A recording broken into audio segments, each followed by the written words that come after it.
Hello and welcome to my podcast, Study and Future. Today I talk to the wonderful Lois McGuire and we talk about values.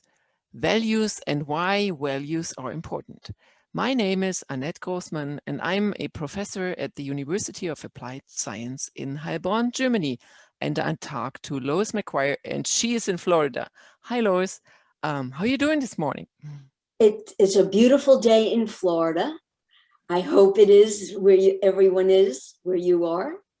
Weather is fine here. It's raining a little bit and it's cold and fair. So it's hot in Florida right now. About 90. About 90. We're used to it. We're used to it. So you have air condition and we don't. That's the difference. We figured it out last time. So anyway, we talk about values and why values are important for young people, for adults, for young professionals. How did you get interested in values? Well, I started my career as a 4th and 5th grade teacher, and then I worked my way up and ended my career as a superintendent of schools. In the United States, that means I'm in charge of an entire school district. It was pre-kindergarten all the way up to grade 12, high school. And what I realized is that educators tend to focus on academics, and we really don't look at the whole child, and we don't teach values. And I think if we don't teach values like honesty, respect, responsibility, self-reflection, we're not teaching to the whole child. Yes, we have to teach academics, but it's equally important to teach core values so that we can be successful adults. So if you know values right up front, you could succeed in business much easier than if you don't. So you don't need to make mistakes if you know those values. So you put together your values in 2 books. We talk about the books later, but now we talk about value number 1. You did bring one for us. The first. What's the first? Sure. I have a few values I'll talk about today. And then I have others as we do other webinars. But before I go into actual values, what I'd like to talk about first is establishing expectations. I think that all anyone really wants to know is, what do you want from me? How can I be successful academically? How can I be successful in my job? How can I be successful in a relationship? It's all the same. So I think it's very important as adults that we establish clear expectations. A perfect example in business would be, you have a project that has to be accomplished. I think it's important to tell your colleagues what date it needs to be accomplished by and exactly how you would like them to proceed so that they go into working on this project with confidence, feeling secure. You'll end up getting the project that you want. If you tell people what you want, it really is easy. When we're working with children, it's important to tell them exactly what we want them to do. The way is to ask about that, or how would you find out? Well, if you're in a leadership position, or even if you're not, if your boss comes to you and says, here, we need to accomplish a task by next Thursday. Never be afraid to ask questions. It doesn't show that you don't know anything. It shows that you do, actually. Because if you can ask specific questions about the task you've just gotten, you'll be able to do it professionally, and you'll be able to meet your supervisor's expectations easier if you know exactly what they're looking for. You know, your boss hands you something, or your professor hands you something, and you walk away, and then you say, what did she say? What does she want? How do I accomplish this? Wouldn't it be better to wait a moment and then ask a couple of key questions so that you leave knowing specifically what you have to do. That's how you'll be successful. So you ask expectations, but you also tell your expectations if you talk to others. That's the other way of it, I guess. Exactly. If you want something to be accomplished, Mm-hmm. even in your family life, you want something to be accomplished. Just don't be ambiguous. Be specific. Mm-hmm. Tell people what you want, and if you can give them specific ways to accomplish it, give it. This is not a contest. If you want something done and you want it done right, tell people. Yeah, it's not a guessing contest. It's Yeah, not what really is it? right.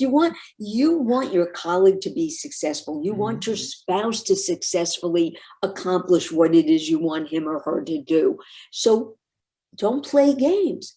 Tell them that's a skill. And it is a skill that we can learn, but we have to practice it to learn. We must learn this. And it's so easy, but we don't think about it, I guess. Don't do it. And we leave people up in the air, and then they hand us a product and we say, this isn't what I want. I mean, and then everybody is upset. But the bottom line is you didn't tell them clearly what you want and how they might choose to do it. It's okay to do that. And it's okay to ask questions if you're the person having to accomplish the task. People shouldn't be in the dark. They should feel secure when they're undertaking something. And we can help them succeed. It's our responsibility to help people succeed. And we can do that by providing clear expectations. And if we're the person who has to do the job, asking questions. That brings us to value number 2. Well, I think what ties into establishing expectations is taking responsibility for your actions. And if you're a young adult and you are either going to school or going into the workforce for the first time, or if you're an experienced adult who's been working for 20 years, it's all the same. You have to take responsibility. You're the person who has received from someone what they want you to accomplish, and you have to take responsibility for it. And you have to decide the steps that you need to take to accomplish a task. What do I have to do? You know, it's worth stopping for a few moments and writing down what you need to do to accomplish something, and writing down the clear steps that you need to take to make that happen.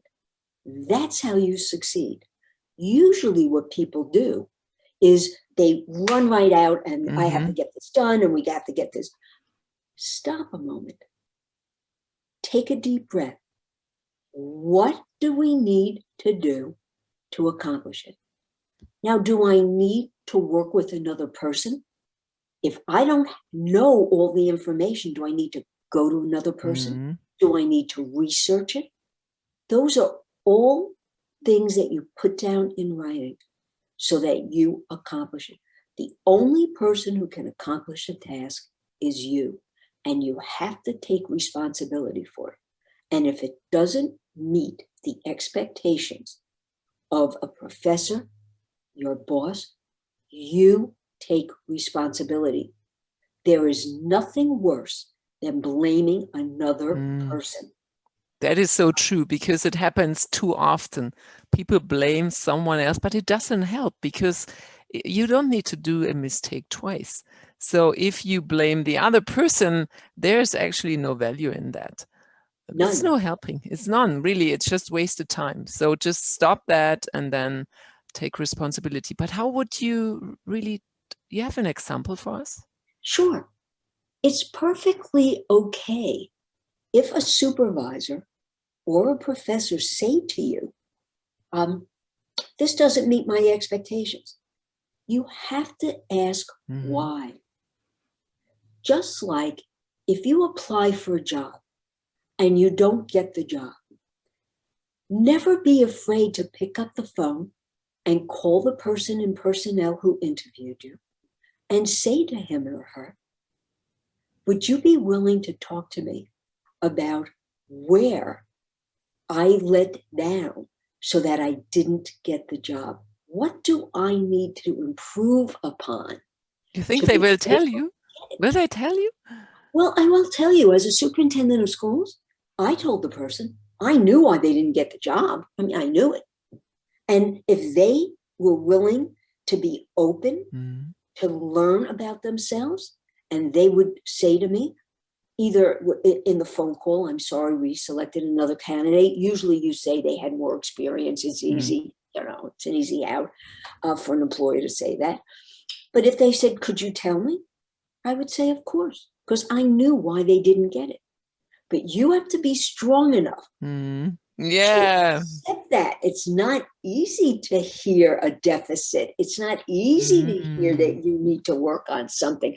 But let me tell you, if you're willing to do it, you're going to learn more about yourself, and you'll get the next job because you'll work on what that person told you.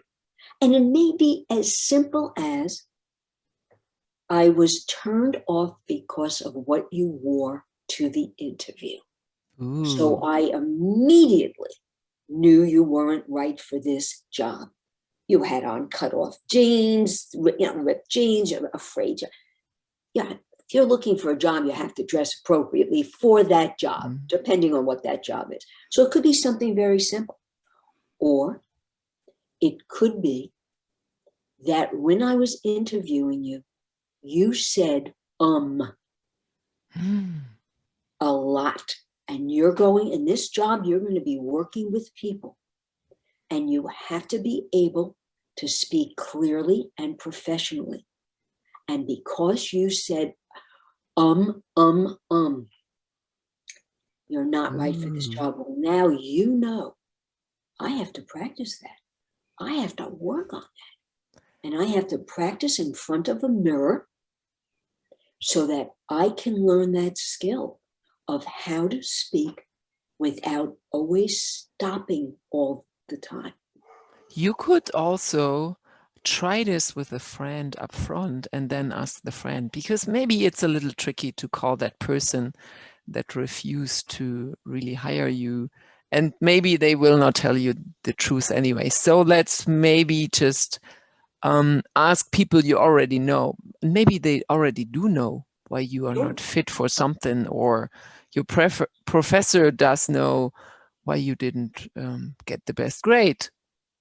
Maybe he will tell you, she will tell you. Maybe people around you do know a lot about you and you just never ask. Sure, but you have to be open to hearing some tough information. That's tricky. It'll make you a more successful adult if you're willing to do that. And you just brought up such a great point. Have a friend practice an interview with you before you go on an interview. And if you're going on an interview, you better research that company. Absolutely. You better know about that company.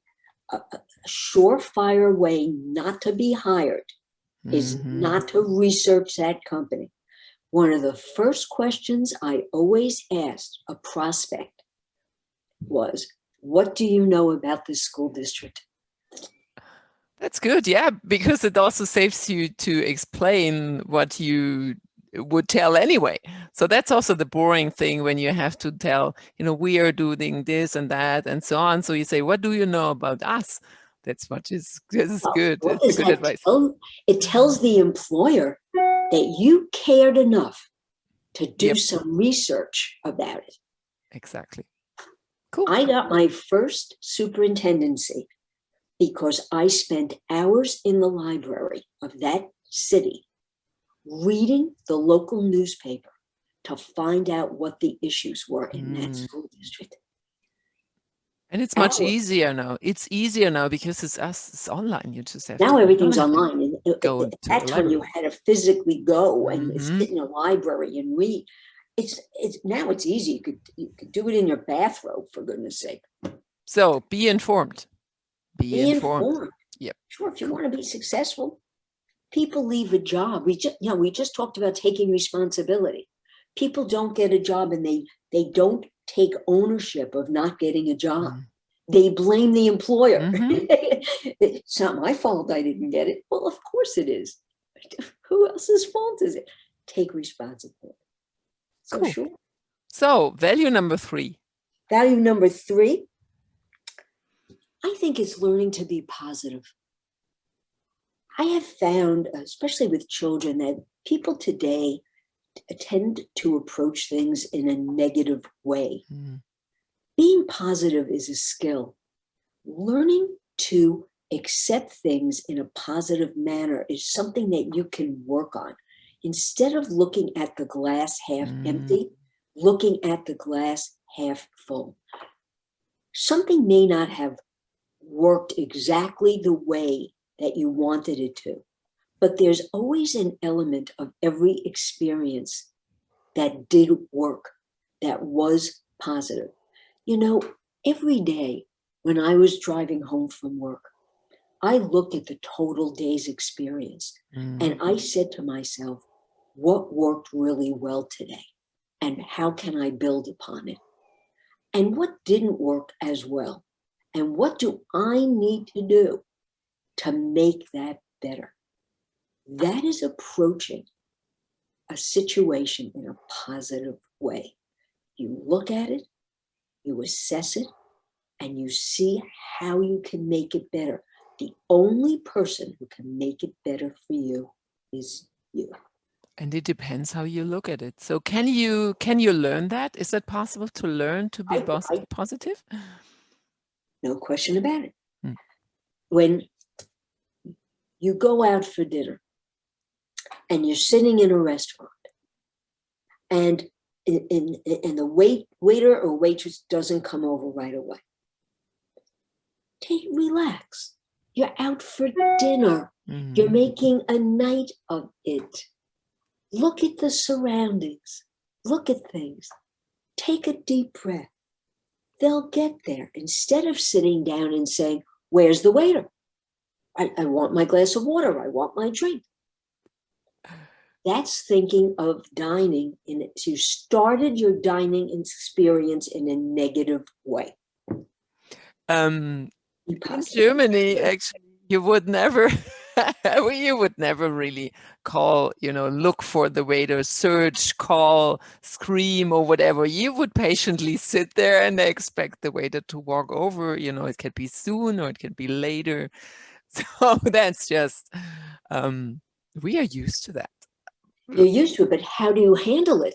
If you're sitting there and it takes your waiter 10, 15 minutes, there are people who will get aggravated, get angry about it. That is true, yeah. So what I'm saying is, rather than being upset about it, talk to who you're with. Exactly, yeah. That's why you're out. Or if you're alone, read that book. Be patient. Make it positive. When you're in school, not everything is going to work to your expectations. Take the situation and see how you can turn it around. What can you do to improve upon it? And sometimes the answer is, I can't. And then you have to learn to go with it. Let it go. I created a scale, a stress scale, and I call it the PODE, P-O-D-E scale. And all it is giving a numerical value to stress. Okay. Number 10 is you died. Well, you can't get more stressful than that. That's for sure. And number 9 is you or someone you love is ill. Okay. If you give a numerical value to stress, you will learn very quickly that most stressful situations are under 5. Because most are just irritations, just things that are bothering. They just bother you, but they don't reach the level that you make them. So again, I'm very big on stopping for a second or two and saying to yourself, What's the numerical value of this thing that I'm getting ready to explode about? And then you see, oh, it's not an 8. It's really a 2. And it diffuses the situation. If you're angry with a friend or a spouse, stop. Give it a numerical value. How important is this to start a disagreement? So how often in life would you reach 9 or 10? Well, if you're very ill, if you have illness, that's very stressful. And that's a 9 or 10, because if you're ill, everything else in your life doesn't matter. You have to focus on recovering from that illness. COVID is a perfect example. If you had COVID, everything stopped and you have to get well. So other than that, your daily life irritations, that there's traffic and it's not moving. I mean, come on. And you blow that up out of proportion. Now add an element of it. You're in bumper to bumper traffic and you have an appointment and you didn't give yourself enough time to get there. So it bumped up a number. Okay. You know, so it's maybe 3, 4 might maybe? become a 3, might become a 4, depending on the appointment.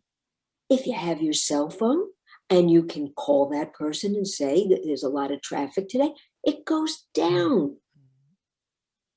If you think about stress in that way, you'll find that you will become less stressful. Being a superintendent of schools is an incredibly stressful job. And I created this to be able to have a life and succeed in my job. And you did look at it and you said, or imagine it and said, today it's like a 5. I gave it a numerical value. Okay.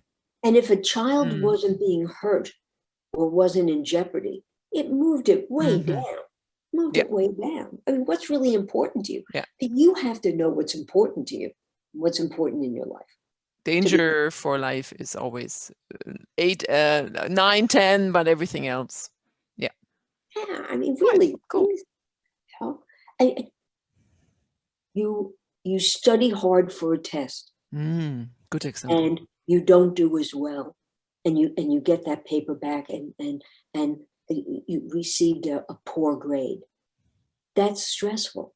However, again, I'm always big on asking questions. Go to your professor. How can I do better next time? How can I get a better grade? How can I pull up my grade? Is there an opportunity for me to do extra credit, do something? Yeah. So, I mean, then you take responsibility. Cool. So we come to value number 4. What do you have for us? I think tying everything in would be learning how to complete tasks. That's a skill. Are you a procrastinator? Do you tend to have a list of things that you need to accomplish in a day, and you find that you never, ever, ever complete them? It's not odd to not be able to complete everything. But I think what you need to do is prioritize what's the most important thing. Again, write it down. Just write it down.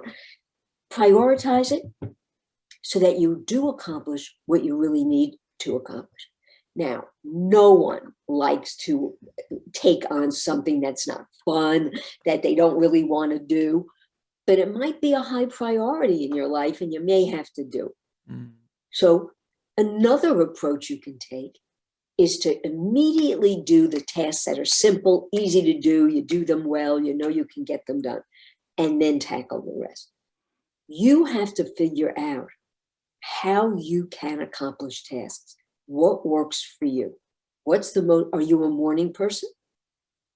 Get it done first thing in the morning. Get up, get at them, get it done. Are you a night person? Well, then fine. No one can answer that but you. And if you want to be successful in your career, you have to figure out how to complete tasks. Because for the rest of your life, you're going to have tasks to complete, and you're going to have to do it. Can I do it alone? Do I need to bring somebody in? Better to learn it early on. Then you don't have to struggle with and again, we can teach children everything that we have talked about today. We need to teach children, and we need to teach them when they're young, so that you have the skills, so that when you are a young adult, you already have it. You know how to complete tasks. You know how to take on responsibility. You know how to ask questions. But if you didn't learn it, then there is the chance to learn it now, because now is better than never. It's never too late. With the understanding that it's going to take you a little longer to acquire the skill, because you're older and you're already set in your ways. And certainly, if you're in your early 20s, do it. Figure it out. Ask for help. Never be afraid to ask for help. There are always people who will help you. Seek a mentor. Find a mentor. You're young. Find someone who can help you. I always had mentors throughout my career. I was always very fortunate. So true. It is absolutely true. Yes, you find someone that really wants to help you. Of course. That's how you're successful. I knew early on that I didn't want to remain an elementary school teacher, that I wanted to become a superintendent of schools. I knew it. And I wrote a list of what I thought I needed to do. I was in my 20s. I wrote it down and I went through the process. I had a list like that. I had a list. Yeah, I had a list as well. So you have a PhD, I read. So that was on your list? It was on my list. I want to go for my doctorate. And I want to go to a university that is highly respected, because it'll mean more than going to a place that isn't. So I did what I had to do to get into Rutgers University, which is the state university of New Jersey. So it's highly esteemed.